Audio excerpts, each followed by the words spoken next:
And it's more likely that if you are selling cherries in East Sussex, the East Sussex Times will cover you.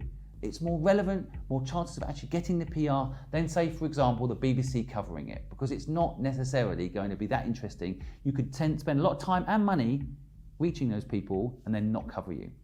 The second thing I'll teach you about PR is journalists are lazy. So if you understand this and understand if you provide everything for them, then they don't need to do any work. You're more likely to get the press coverage.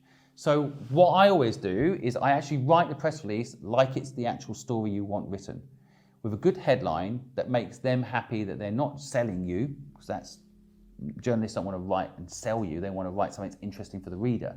So making a good subject line that's good for the reader, making the story good for the reader, I do all the work for the journalist. And then things like photos, I take high resolution photos and I send them with the press clip to make sure they've got everything they need.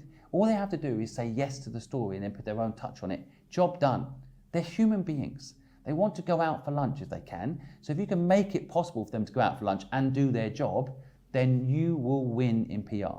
Too many people are lazy. They send press releases that are generic and they don't tailor it to the journalist they're writing to. So the other thing you need to do is research that journalist. Back to the targeting, you need to understand what that journalist writes about, what that journalist is interested in, and almost write in their style if you want that particular journalist to write about you.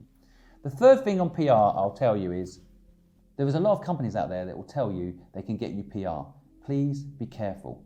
Now, as much as it might be nice to just pay someone to do this, I have discovered doing the PR yourself, especially if you're a small business, can pay huge dividends. Why? Because you can make a relationship direct with the journalist. And how do you find these journalistic contacts? That's what the PR companies tell you they've got.